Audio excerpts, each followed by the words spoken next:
Saber Direito desta semana é sobre direito penal. O curso fala sobre crimes dolosos contra a vida, homicídios e suas variações, suicídios e até aborto. As aulas são com Vinícius Reis, pós-graduado em Direito Constitucional, defensor público e professor de Direito Penal e Processo Penal.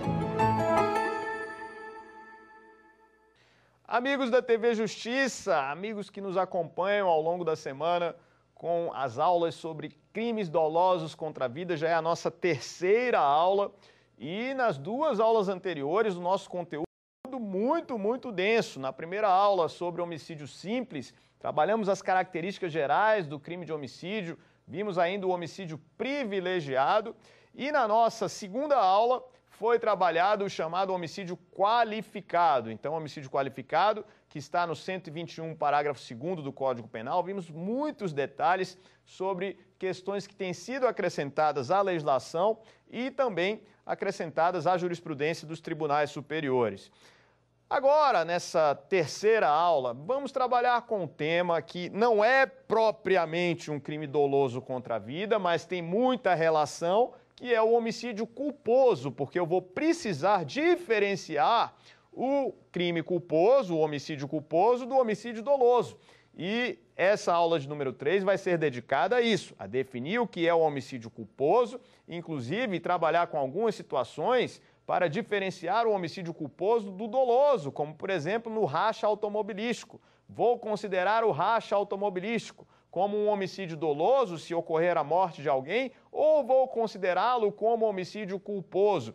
É o que nós vamos trabalhar em relação a essa questão. Veja só, quanto ao homicídio culposo, o que nós temos? Quanto ao homicídio culposo, a gente vai à redação do artigo 121, parágrafo 3º do Código Penal, que diz o seguinte: homicídio culposo.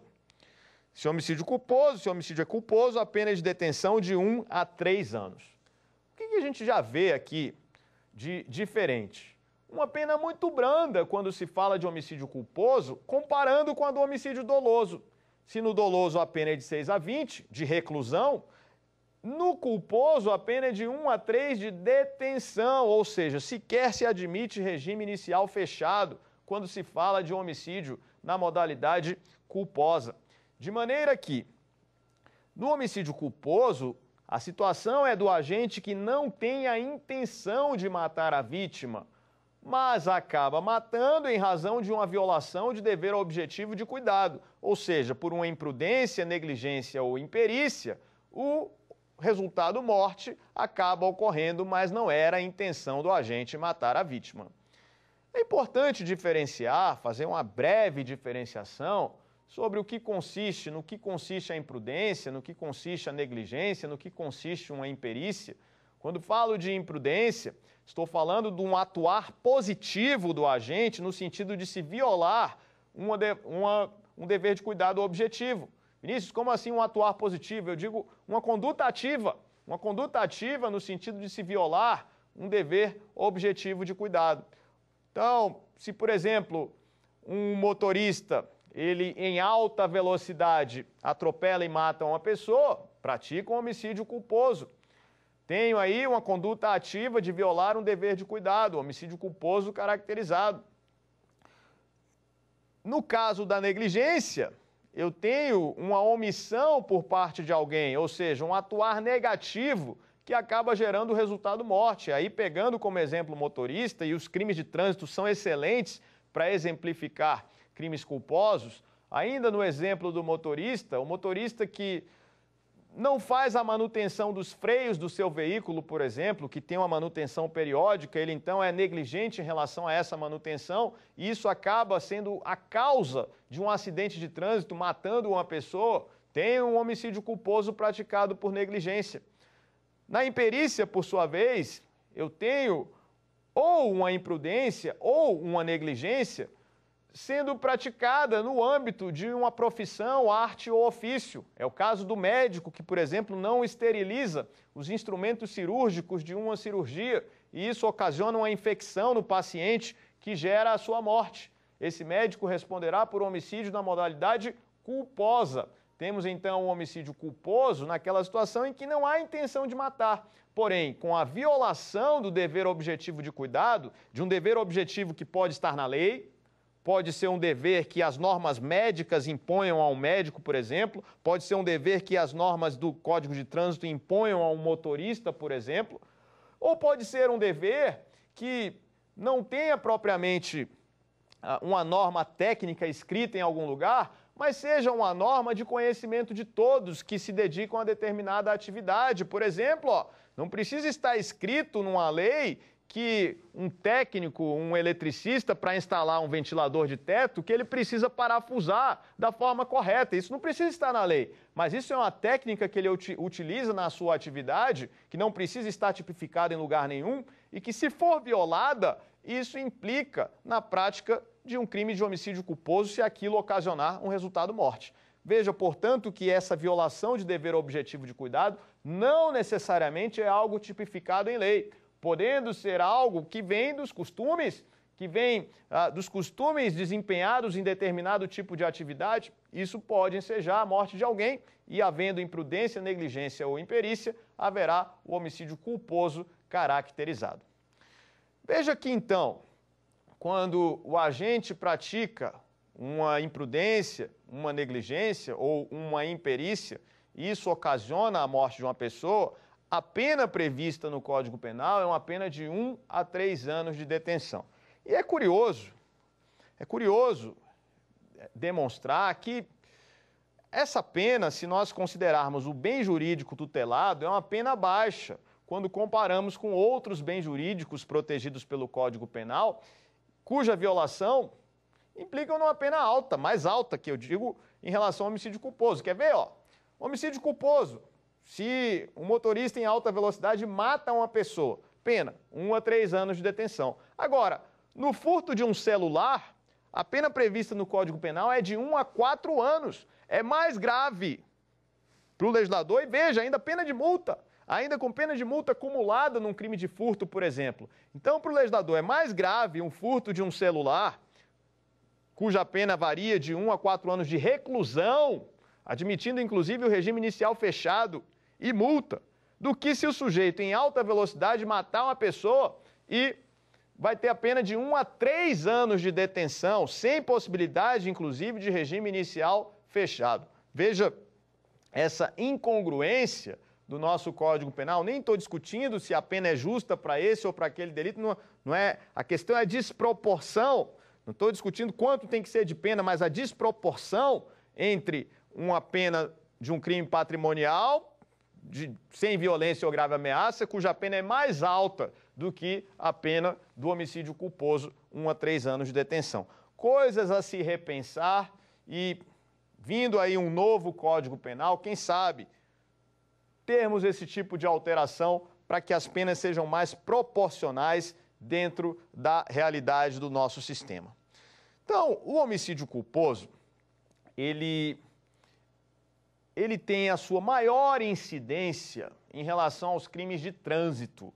É claro que existem os homicídios praticados nos hospitais, na modalidade culposa, em razão de erro médico, os acidentes domésticos dentro de casa, implicando na morte de pessoas. Claro que sim, mas aquilo que gera maior incidência quando falamos de homicídio culposo são os acidentes automobilísticos, crimes de trânsito. Isso é o que gera maior incidência. E aí um cuidado que você deve tomar. Já tivemos, inclusive, prova do exame da OAB narrando uma situação em que um motorista em alta velocidade matou uma pessoa, sem querer, culposo, mas matou uma pessoa. A banca da OAB pediu ao candidato para especificar qual crime tinha sido praticado por esse indivíduo. Muitos candidatos, de forma equivocada, ao descrever a conduta do motorista, classificaram o crime como o crime do artigo 121, parágrafo 3º do Código Penal, homicídio culposo, que é o que eu acabei de ler para você. Mas a banca examinadora considerou isso como errado. Porque, na verdade, em se tratando de homicídio culposo praticado no trânsito, não vamos incidir, não vamos fazer aplicar diretamente o 121, parágrafo 3º. Não vamos fazer incidir esse 121, parágrafo 3º diretamente. Vamos à norma do artigo 302 do Código de Trânsito.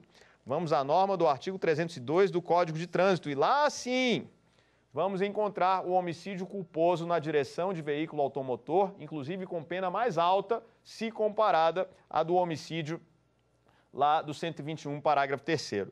É o 302 do CTB, é o 302 do Código de Trânsito, que regula o homicídio culposo praticado na direção de veículo automotor. Eu tenho aqui o seguinte: praticar homicídio culposo na direção de veículo automotor. Penas detenção de 2 a 4 anos e suspensão ou proibição de se obter a permissão ou habilitação para dirigir veículo automotor. O 302 é o que nós chamamos de tipo penal remetido. O que é isso?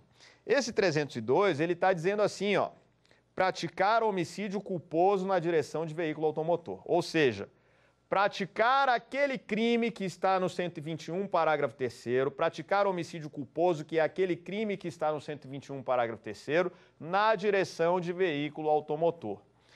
Ele faz uma referência a um crime que está no Código Penal. Por isso que eu digo que o 121, parágrafo 3º, ele não é aplicado diretamente, ele é aplicado de forma indireta.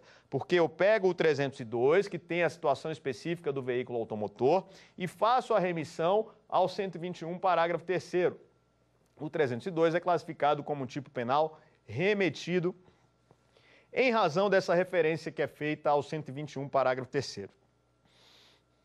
A gente percebe o seguinte: a pena desse 302 do CTB é uma pena mais alta. Eu tenho aqui 2 a 4 anos de detenção, tenho ainda suspensão ou proibição de se obter a permissão ou habilitação para se dirigir veículo automotor, ou seja, o sujeito tem também a pena restritiva de direitos quanto à direção de veículo.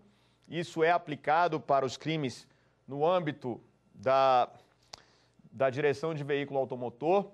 E é preciso que se chame a atenção para o seguinte: o 302 do CTB regulou o homicídio culposo, praticado na direção de veículo automotor. Porque, eventualmente, a pergunta que é feita para mim é: professor, mas e se o homicídio for doloso praticado na direção de veículo automotor? Se alguém dolosamente quiser atropelar uma pessoa em cima da calçada, vai responder pelo Código de Trânsito? A resposta é negativa. Quem dolosamente pratica o crime na direção de veículo automotor não responde pelo Código de Trânsito, responderá pelo Código Penal. Cuidado, portanto, atropelando uma pessoa na calçada dolosamente, aplica-se o Código Penal, artigo 121. E se tiver qualificadora, naturalmente, pode ser que seja mediante um recurso que dificultou ou tornou impossível a defesa da vítima, vai incidir qualificadora. Pode ser um motivo torpe, enfim, pode ser até qualificado esse homicídio doloso praticado na direção de veículo automotor. Eu sei que muito provavelmente, nesse momento, surgiu em sua mente uma pergunta sobre o racha automobilístico. Quando eu falei sobre essa questão do sujeito ter a intenção de matar alguém na calçada, é natural que você tenha associado também, se é doloso ou culposo, aquele homicídio ocorrido num contexto de racha automobilístico. É doloso ou culposo? Muito cuidado com essa resposta. É o seguinte: não temos atualmente uma definição exata na jurisprudência caracterizando o racha automobilístico como homicídio doloso ou culposo. É prematuro, é leviano até, sem ter uma situação concreta definida, dizer se o homicídio no racha automobilístico é doloso ou culposo. Por que não é uma coisa correta, sem análise da situação concreta, já se definir isso? O próprio Superior Tribunal de Justiça, ele tem em seus julgados até se esquivado dessa definição, no seguinte sentido: o STJ corretamente tem dito que no racha automobilístico o crime pode ser doloso por dolo eventual, pode ser doloso pela assunção do risco, mas não que deva ser doloso. Para o Superior Tribunal de Justiça, essa análise da existência de dolo eventual ou não é uma análise que deve ser feita no âmbito do plenário do júri. É o júri que tem que decidir se naquela situação concreta o racha automobilístico vai se caracterizar como um homicídio doloso ou culposo. É isso que deve ficar registrado quanto ao racha automobilístico. Não defina o racha automobilístico como doloso ou culposo sem saber a situação concreta. É o júri que vai dizer se naquele caso a situação é de doloso ou culposo. Vinícius, então o que as partes no tribunal do júri, tanto o Ministério Público quanto a defesa, podem argumentar? O dolo eventual, ele difere do dolo direto, porque no dolo direto, se o sujeito quer matar uma pessoa, ele vai lá e mata, querendo matar. O dolo eventual é aquela situação em que se dizem que o agente assume o risco de produção do resultado. Sabe isso, mas no racha automobilístico, ele não assume o risco de produção do resultado e por isso seria, então, um homicídio doloso? Calma, vamos ter calma com essa resposta. Quando eu falo da assunção do risco no dolo eventual, eu estou falando também de uma situação muito peculiar, que é o sujeito, ao assumir o risco de produção do resultado, ele se conforma com esse resultado. Ou seja, ele considera que esse resultado, para ele, tanto faz. Ou seja, só há dolo eventual naquela situação em que o indivíduo, assumindo o risco de produção do resultado, se conforma com ele. Se num racha automobilístico, aquele que pratica o racha não está nem aí se alguém morrer, se isso ficar caracterizado nos autos que o sujeito não está nem aí, não está preocupado, que se dane se alguém morrer, essa situação vai caracterizar o dolo eventual e isso permitirá ao Ministério Público sustentar um homicídio doloso que pode ser acolhido pelos jurados de forma válida na modalidade dolo eventual. Agora, se ficar caracterizado que o agente, no caso concreto, ele pratica o racha automobilístico, mas ele não se conforma, ele não aceita o resultado morte, se isso ficar caracterizado, aí vamos encaixar essa conduta dentro da hipótese de homicídio culposo. O racha automobilístico, portanto, ele depende da análise do caso concreto. Vou dizer, então, que há o homicídio culposo, se dentro daquela ideia de assunção do risco de produção do resultado, o agente não se conformou, não aceitou este resultado.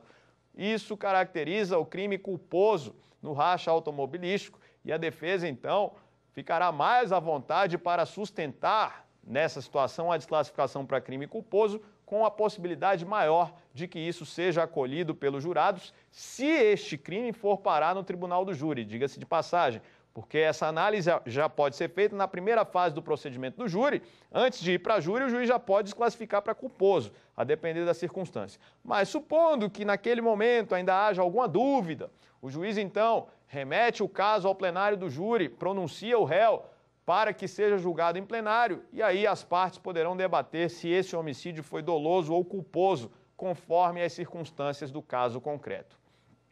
Veja, então, que não é tão fácil assim. Não é tão fácil assim quando falamos de racha automobilístico. É o caso concreto ali que vai definir e, no fim das contas, se isso for parar no júri, é a argumentação maior ou melhor ou pior das partes ali envolvidas, com mais argumentos, com mais ênfase naquilo que estão sustentando, é que vai definir o resultado, é que vai definir o que os jurados vão entender como doloso ou como culposo. Temos, então, essa questão do racha automobilístico e agora eu passo para uma alteração legislativa ocorrida no final do ano de 2017, alterando o Código de Trânsito sobre o homicídio culposo na direção de veículo automotor. Vamos à redação que foi alterada. A inserção do parágrafo 3º no artigo 302.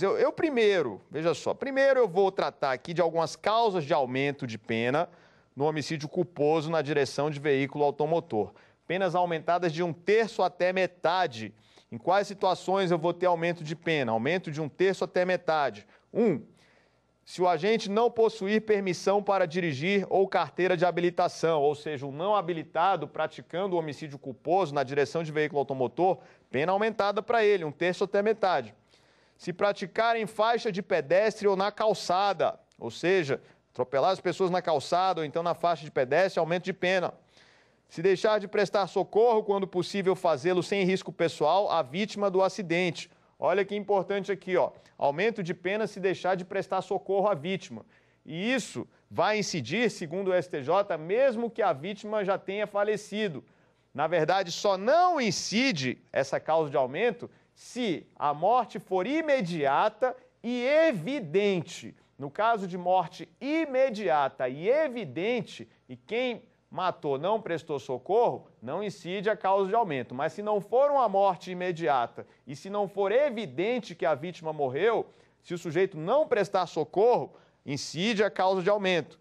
O inciso 4 diz assim: no exercício de sua profissão ou atividade, estiver conduzindo veículo de transporte de passageiros. Então, hipoteticamente, um motorista de ônibus que transporta passageiros, se ele está no exercício da sua profissão e pratica um crime culposo no trânsito, aumento de pena de 1/3 até metade. E aí, nós temos até o inciso 4, como causas de aumento, e o parágrafo 3º, que é a grande novidade. Agora você vai se atualizar. Nossa aula aqui também é uma aula de atualização.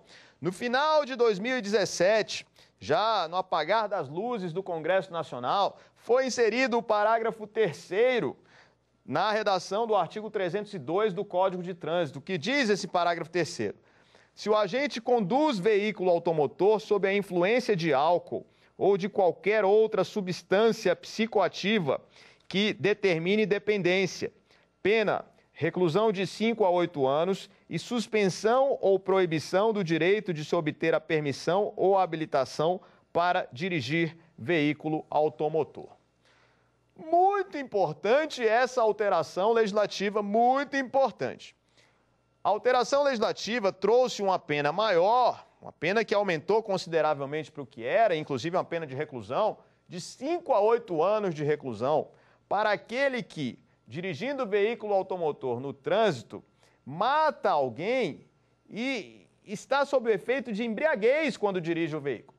Ou seja, o sujeito embriagado agora, se ele praticar um crime culposo de homicídio no trânsito, ele tem uma pena maior que varia de 5 a 8 anos. Antes ele respondia com a pena de 2 a 4 com aumento de pena. Agora, antes, é bem verdade, havia situações em que o Ministério Público enquadrava como homicídio doloso, mas eram situações mais excepcionais. No geral, ele respondia como homicídio culposo com pena de 2 a 4 aumentada. Agora ele tem uma pena de reclusão de 5 a 8.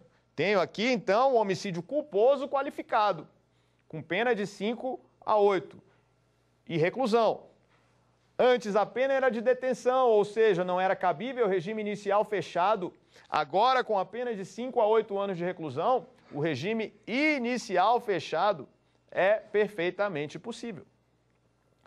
Veja, então, que em se tratando de crime de homicídio praticado na direção de veículo automotor, sob o efeito de álcool, a pena agora é de 5 a 8 anos de reclusão, além das penas respectivas lá de suspensão para a direção de veículo, suspensão da habilitação, mas pena de prisão maior, pena de reclusão, possibilidade de regime inicial fechado para aquele que dirige embriagado e mata no trânsito.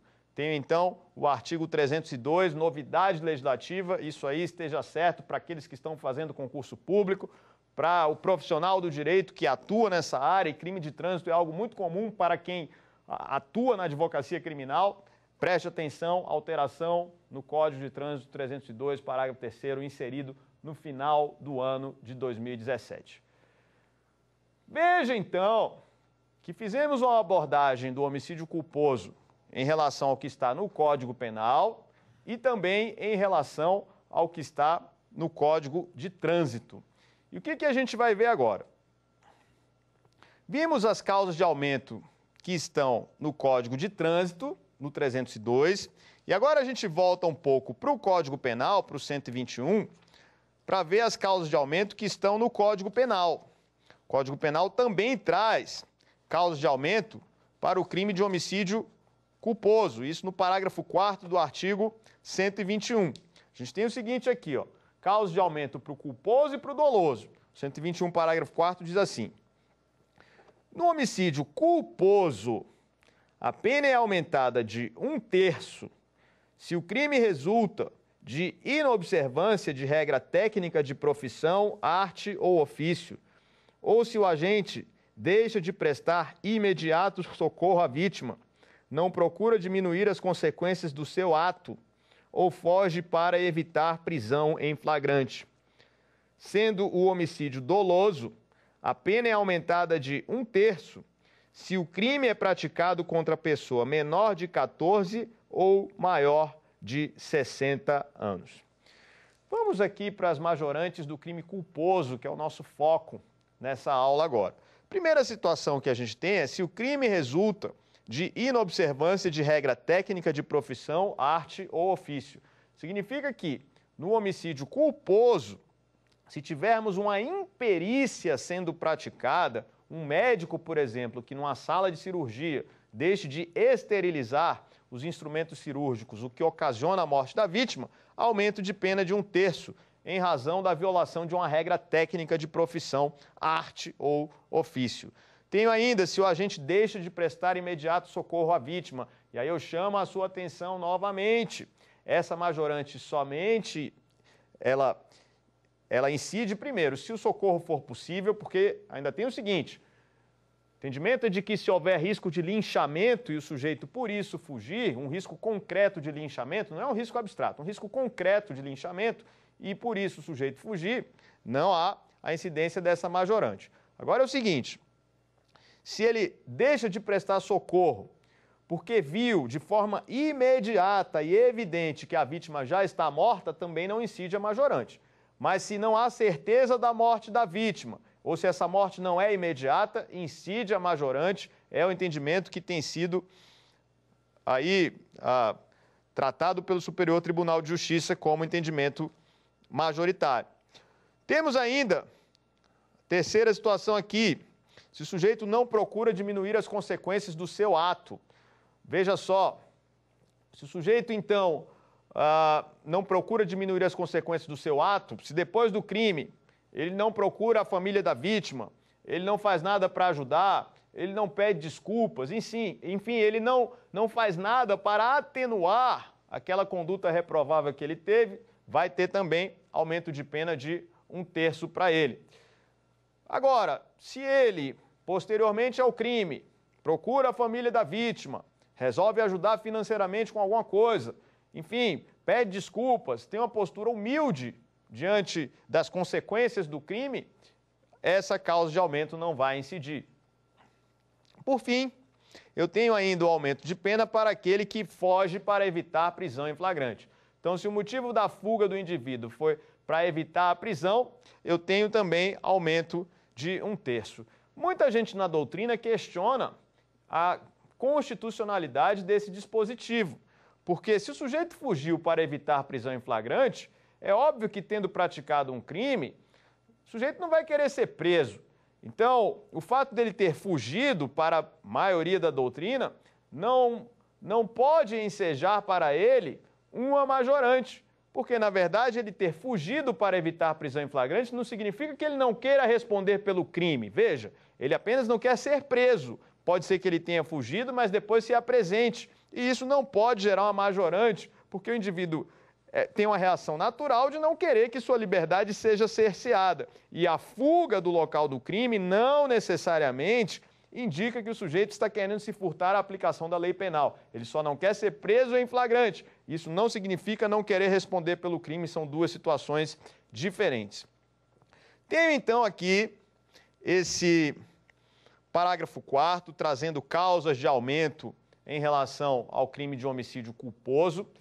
E agora eu vou falar do parágrafo 5º, que eu considero de suma relevância para o homicídio culposo.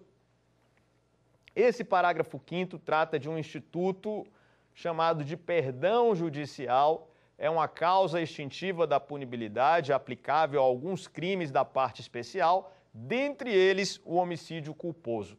Perdão judicial no homicídio culposo. O parágrafo 5º do artigo 121 vai dizer o seguinte, vamos acompanhar aqui a redação desse parágrafo 5º. Olha o que ele diz. Na hipótese de homicídio culposo, o juiz poderá deixar de aplicar a pena se as consequências da infração atingirem o próprio agente de forma tão grave que a sanção penal se torne desnecessária. Seguinte, na hipótese de homicídio culposo, aquele que matou não matou por querer. Matou porque violou um dever objetivo de cuidado, mas muitas vezes jamais o sujeito faria aquilo se tivesse noção das consequências que aquilo poderia causar, enfim. Matou muitas vezes por causa de um ato impensado, não matou porque quis.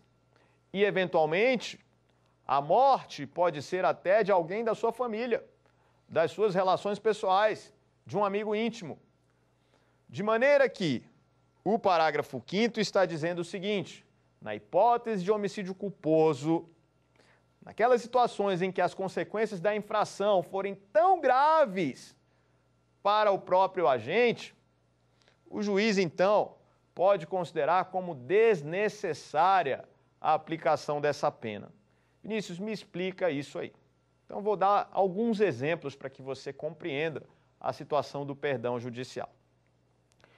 Imagine que o sujeito dirigindo em alta velocidade com a sua família dentro do veículo, ele causa um acidente de trânsito em razão do seu excesso de velocidade, ele praticou uma imprudência, portanto, ele causa um acidente de trânsito e, em razão disso, o seu filho vem a falecer por sua culpa.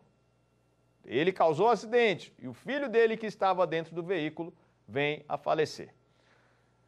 As consequências da infração, a morte do filho, são tão graves para esse indivíduo que é desnecessária a aplicação da pena. Por quê? Porque a vida já o puniu.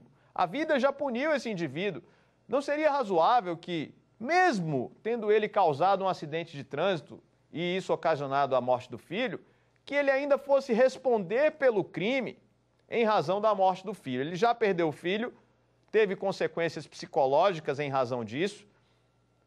Ele pode, inclusive, se tiver tido problemas psicológicos mais sérios, juntar os autos, consultas ao psicólogo, alguns laudos que indiquem que ele até sofreu uma depressão por causa disso. Tudo isso pode ser juntado aos autos do processo, para quê? Para que o juiz reconheça, nesse caso, o perdão judicial e declare extinta a punibilidade, porque as consequências para o agente foram muito graves. Agora perceba, eu mencionei aqui o caso de consequências psicológicas que justificam o perdão judicial. Justificam o perdão judicial, uma tristeza profunda que o agente tenha passado depois da prática do crime, justifica perdão judicial no homicídio culposo. Agora, justifica também se o sujeito teve consequências físicas em razão disso, mesmo que a pessoa que morreu não tenha laços afetivos com ele. Hipoteticamente, vou dar um exemplo. O sujeito causa um acidente, mata uma pessoa em cima da calçada que ele nunca viu, não sabe quem é. Agora, ele mesmo, em razão desse acidente, ficou paraplégico, de cadeira de rodas. Teve consequências graves, também teve depressão, problemas psicológicos. Tudo isso é juntado aos autos. O juiz, então, considerando que essas consequências da infração foram graves para o próprio agente, poderá deixar de aplicar a pena, declarando extinta a punibilidade. Isto é, a vida já o puniu, a vida já puniu esse indivíduo. Considerando, então, essa situação de que a vida já puniu esse indivíduo, qual é, então, a nossa conclusão? O perdão judicial é uma causa extintiva da punibilidade reconhecida pelo juiz. É o juiz quem vai dizer, conforme o caso concreto, se aplica ou não o perdão judicial. Perceba, nessa situação de perdão judicial, vou dar mais um exemplo aqui, caso que já aconteceu mais de uma vez aqui no Brasil, do pai que esquece a criança recém-nascida dentro do veículo e a criança morre, essa situação, por exemplo, enseja perdão judicial.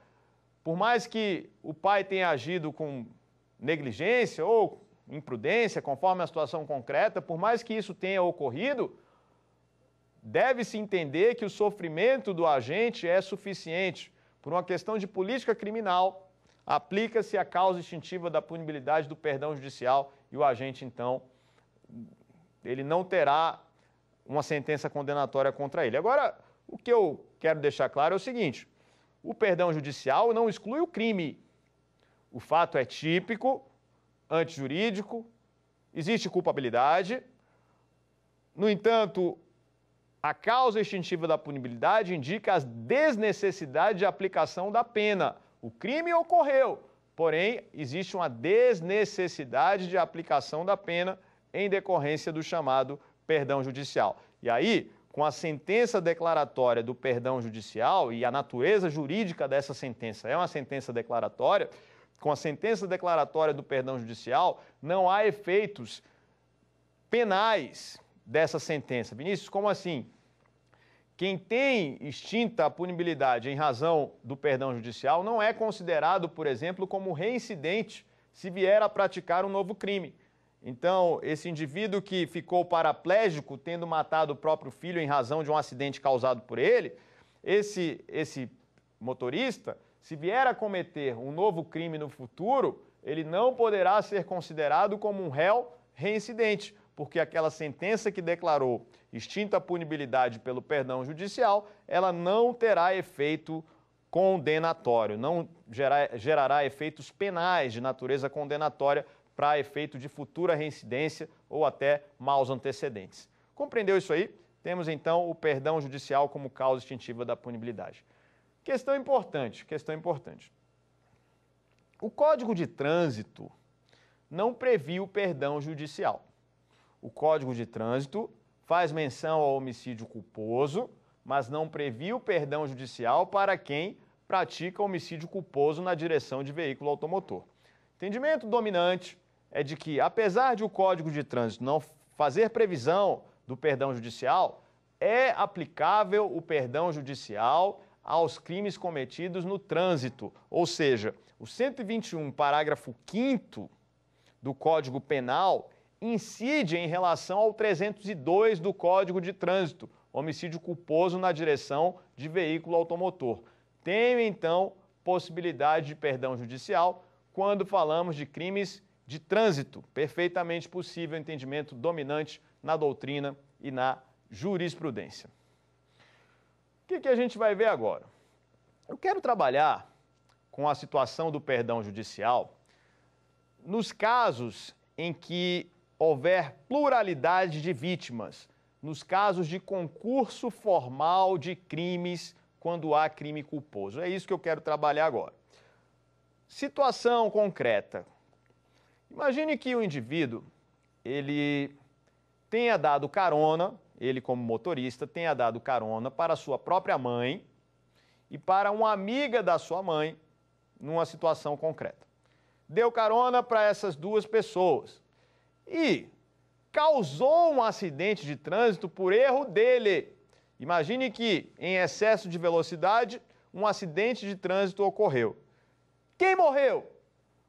Morreu a mãe do indivíduo e morreu também a amiga da mãe do indivíduo. Essas duas pessoas morreram no acidente de trânsito e ele mesmo, que era o motorista, não morreu.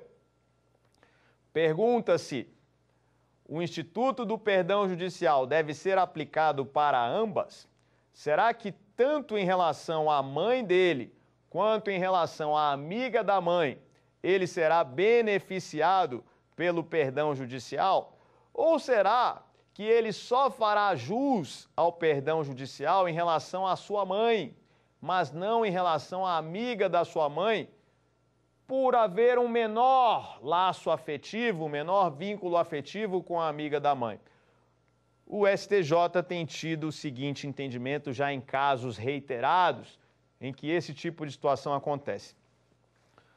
Se num caso concreto de concurso formal de crimes em que o sujeito ele pratica mais de um homicídio culposo e se ele tem laço afetivo com alguma das vítimas, mas não tem laço afetivo com alguma outra, qual é a consequência? Só haverá extinção da punibilidade pelo perdão judicial em relação àquela vítima com quem ele tenha algum laço afetivo. Somente nesse homicídio culposo eu vou aplicar a regra do artigo 121, parágrafo 5º do Código Penal. Vinícius, e em relação aos demais homicídios, aos demais resultados, ele terá em seu favor o benefício do perdão judicial?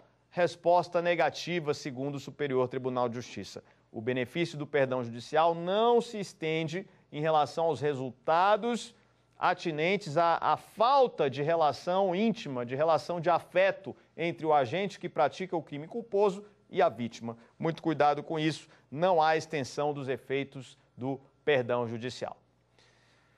Fizemos uma análise bastante completa sobre o homicídio culposo, vimos aí pontos essenciais sobre esse crime de homicídio culposo, inclusive diferenciando o 121, parágrafo 3º do Código Penal, do artigo 302 do CTB, Código de Trânsito, que também prevê homicídio culposo.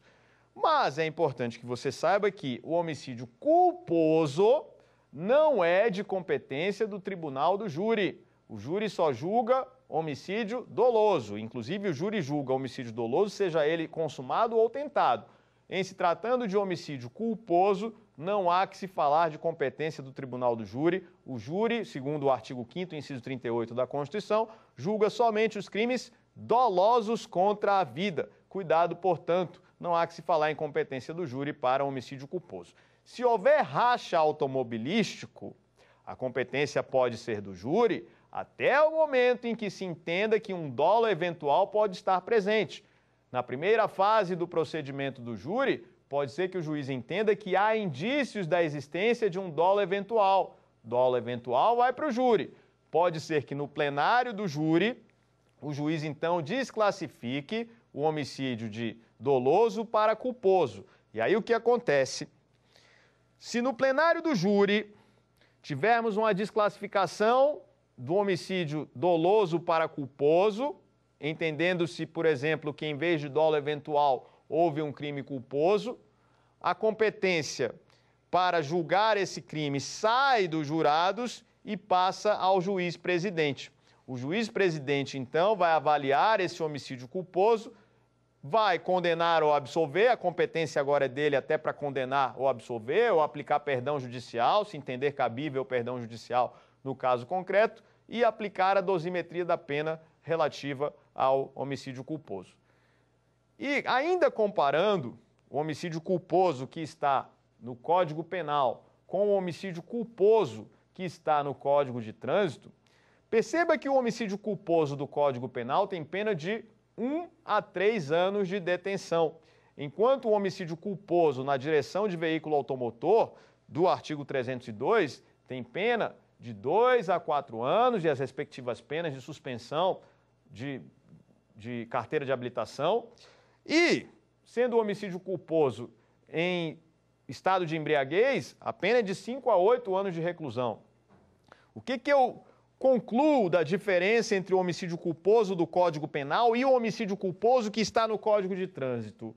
O homicídio culposo que está no Código Penal, com pena de 1 a 3 anos de detenção, admite suspensão condicional do processo. Admite suspensão condicional do processo. Significa que, considerando que a pena mínima não supera 1 ano, 1 a 3 anos de detenção, uma pena branda, considerando que o bem jurídico vida está sendo tutelado, a pena mínima não supera 1 ano, admitindo-se, então, suspensão condicional do processo. Já no homicídio culposo na direção de veículo automotor, a pena é de 2 a 4 anos. E para haver suspensão condicional do processo, a Lei 9.099 dos Juizados Especiais Criminais exige que a pena mínima não supere 1 ano, enquanto o homicídio culposo na direção de veículo automotor tem pena de 2 a 4. Logo, não admite suspensão condicional do processo. Não pode o processo ficar suspenso para uma futura extinção da punibilidade. No homicídio culposo na direção de veículo automotor, o agente responde pelo crime mesmo e não há conversa. Responde pelo crime e pode, ao final, ser condenado. Veja diferenças importantes entre o homicídio culposo no Código Penal e o homicídio culposo na direção de veículo automotor. Encerramos o nosso tema homicídio culposo, mas não encerramos a nossa aula sobre homicídio. A gente, na aula 4, vai trabalhar já com outros crimes dolosos contra a vida. Precisamos ver o induzimento, auxílio ou instigação ao suicídio. Precisamos estudar também o crime de infanticídio e ainda o crime de aborto. Teremos ainda 2 aulas para tratar desses temas e nessa terceira aula a gente vai encerrar o crime de homicídio. E sobre o crime de homicídio, o que a gente tem?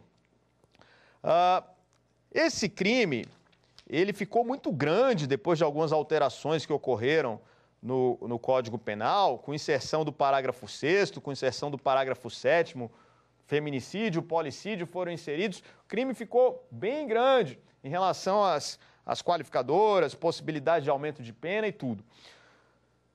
Já estudamos praticamente todo o crime, ficou agora pendente o parágrafo 6º, que é um parágrafo que nós vamos agora abordar, esse parágrafo 6º do artigo 121, que vai trazer causas de aumento de pena no homicídio culposo. O que eu tenho nesse parágrafo 6º? Vamos ler aqui 121, parágrafo 6º. A pena é aumentada de 1/3 até a metade se o crime for praticado por milícia privada, sob o pretexto de prestação de serviço de segurança ou por grupo de extermínio.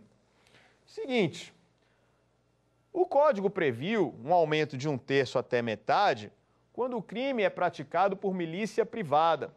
Isso, inclusive, foi inserido também, num passado não muito distante, ano de 2012, foi inserido posteriormente no Código Penal pela Lei 12.720 de 2012. Veja que a questão das milícias privadas, notadamente no Rio de Janeiro, ensejaram essa alteração legislativa para tornar o crime mais grave, com aumento de pena de 1/3 até metade, se o crime é praticado por milícia privada ou ainda por grupo de extermínio. Vimos que, sendo por grupo de extermínio, o homicídio simples se torna hediondo. O homicídio simples vai receber esse aumento de pena de 1/3 até metade, tornando-se, então, crime hediondo. Quanto à milícia privada, não há previsão na lei de crimes hediondos de hediondez quando o crime é praticado por milícia privada. Agora, perceba, se o crime de homicídio for praticado por milícia privada, gerando essa causa de aumento, é natural que outras qualificadoras também estejam presentes, como o homicídio qualificado pelo motivo torpe, qualificadora do recurso que dificultou a defesa da vítima, enfim, nós vamos ter naturalmente, em razão da prática do crime por milícia privada, o aumento de pena, com incidência de qualificadoras que estejam no 121, parágrafo 2º. Isso vai ser uma coisa natural, quase que presumível, né? De forma, eu não diria absoluta, porque as situações concretas podem surpreender, mas quase que absoluta. É quase que certo que nós teremos incidência de qualificadoras quando o crime for praticado por meio de milícia privada. E a atividade típica de grupo de extermínio. Isso também enseja aumento de pena de 1/3 até metade. Então, nós temos aí essa análise geral relativa ao crime de homicídio, isso tudo previsto no artigo 121 do Código Penal, e isso é importantíssimo analisar o homicídio culposo, como nós fizemos nessa nossa aula de agora. É muito importante a análise do homicídio culposo para diferenciá-lo do homicídio doloso.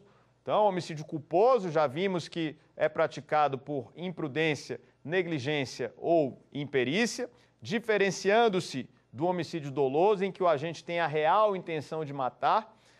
Passamos pela situação do racha automobilístico, que é uma situação muito discutida na doutrina e na jurisprudência. E aí, relembre, quanto ao racha automobilístico, não podemos dar uma resposta imediatista, não podemos dar uma resposta superficial e leviana sem conhecer o caso concreto. O próprio Superior Tribunal de Justiça tem dito, em se tratando de racha automobilístico, cabe aos jurados cabe ao conselho de sentença no tribunal do júri definir se aquele caso é de dolo eventual ou de crime culposo. É o conselho de sentença no tribunal do júri que irá definir essa questão do racha automobilístico.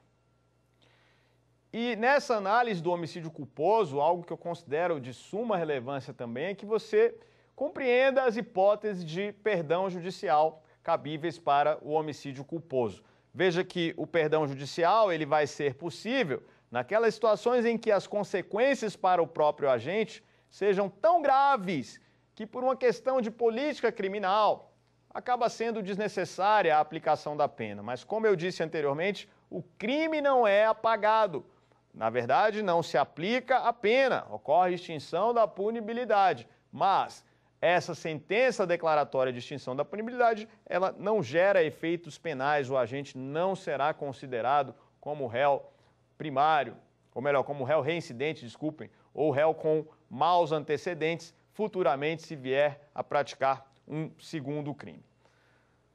Nós vamos ter ainda as aulas de número 4 e 5, e nessas aulas vamos trabalhar com os 3 artigos restantes referentes aos crimes dolosos contra a vida.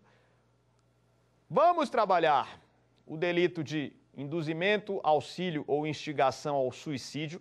Vamos ver que é crime incentivar uma outra pessoa a se suicidar.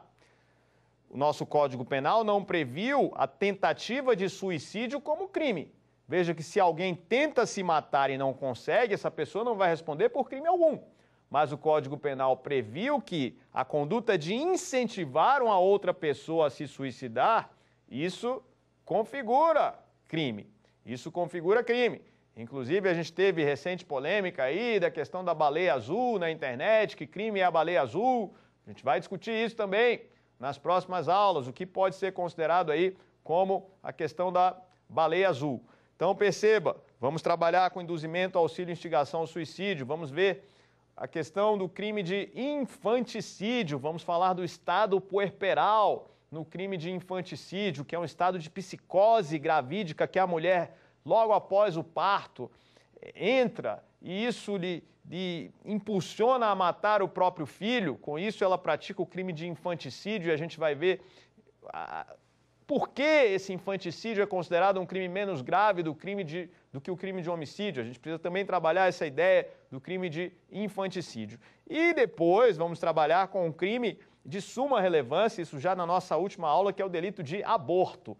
Esse crime de aborto, ele precisa ser trabalhado com bastante detalhes por nós. Vamos ver o crime de aborto e trabalhando as hipóteses de crimes de aborto e também as hipóteses em que o aborto é permitido no Brasil. Ou seja, temos situações em que, embora tenha havido a prática do aborto, o aborto não será considerado para efeito de punição, ou seja, não haverá crime em algumas situações em que o aborto é permitido no Brasil. Tudo isso vamos avaliar nas nossas aulas 4 e 5. E eu quero, para a gente fechar a nossa aula, dar mais uma dica de livros que você pode ler e que vão te ajudar na sua jornada. Eu digo para vocês que a leitura da doutrina ela é muito importante para o enriquecimento e isso você vai levar durante toda a sua vida profissional, e não só para a vida profissional não, para você aprender sobre vida mesmo. Muitos ensinamentos você encontra em livros jurídicos e livros de direito penal. Eu indico para vocês um livro que para mim também é muito bom. Esse livro você não vai encontrar nas livrarias aqui no Brasil, mas é um livro que, se houver da sua parte o interesse em adquirir, é fácil de encontrar na internet. Na verdade, hoje, qualquer livro que você queira, você jogou na internet, fez a busca naqueles sites que você já conhece de busca, né, de venda no mundo inteiro, de compra e venda no mundo inteiro, você encontra o livro que você quer. Esse livro físico aqui é o livro do Klaus Roxin. Esse é um livro que eu recomendo demais, livro de Klaus Roxin junto com Zaffaroni. Os dois são os maiores penalistas vivos e é um livro que eu recomendo muito. É uma leitura em espanhol, esse livro é traduzido do alemão para o espanhol. Direito Penal, parte general, tomo 1. Esse livro é traduzido do alemão para o espanhol, mas eu digo para você, a leitura em espanhol dele é muito tranquila, uma linguagem muito fácil de se entender e leva a um aprofundamento muito grande das questões da parte geral. Porque entender a parte geral do Código Penal é essencial para que você entenda bem a parte especial. Nós aqui no nosso curso estamos tratando da parte especial, mas entender a parte geral é a base para que você na parte especial possa entender melhor os institutos e ir bem nos seus objetivos. Nossa aula de número 3 acaba e nas aulas 4 e 5 estaremos juntos para tratar de outros crimes que não o homicídio. Induzimento, auxílio, instigação ao suicídio, infanticídio e também o crime de aborto. Vamos trabalhar nas nossas aulas 4 e 5. Acompanhe com a gente aqui, Saber Direito, TV Justiça. Um grande abraço.